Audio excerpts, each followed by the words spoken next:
guys can see today, we're going to be speaking about the big issue of domestic violence in the United States.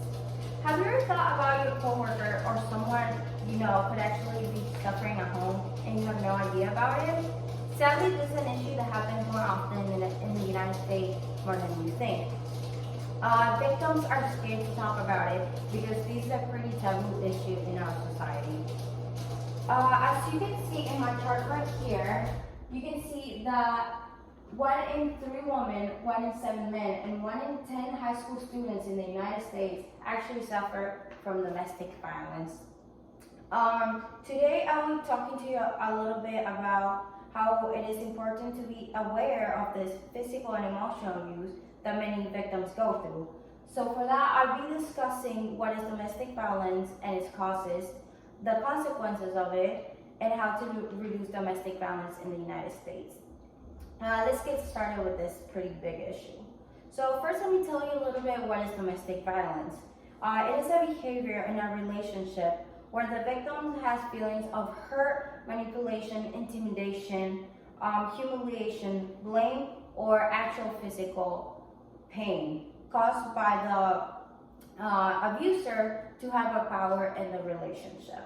This type of abuse can actually happen to anyone, but it is more common in women. There are many consequences to this abuse, and some of them are actually anxiety, depression, PTSD, suicide, and premature mortality, and many other effects that abuse has on people. When it comes to the abuser, there are actually many consequences, like for example, loss of freedom, restraining orders, monetary compensations, and many more.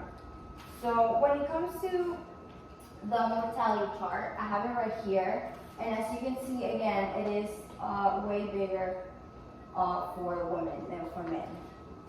Now that we understand a little bit what is domestic violence and its impact, we can actually talk about its causes.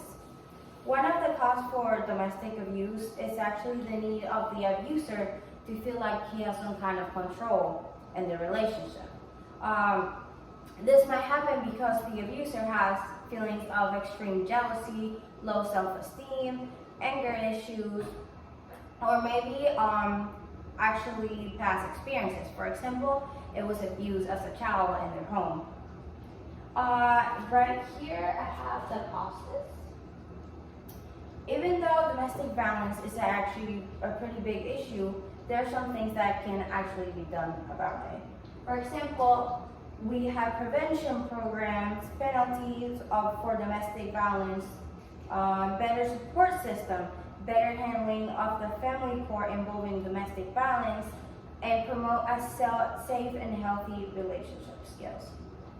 Creating awareness is something very important because not only it educates people on a way to help someone or what is domestic violence, but it's also important so the victim does not feel alone. It is actually very hard though for the person to speak up for fear of retaliation, cultural beliefs, immigration status, financial stability, or actually having nowhere to go or no money to do so. So now that today we have talked about what is domestic violence, its causes, its consequences, and what to do about it, we have a better understanding of domestic violence in the United States. Domestic violence affects millions of people per year in the United States, and there are many incidents that are never reported or actually talked about. So from now on, we need to pay more attention to those who need and might be in a situation but have no power to get any help or do anything about it. Thank you very much.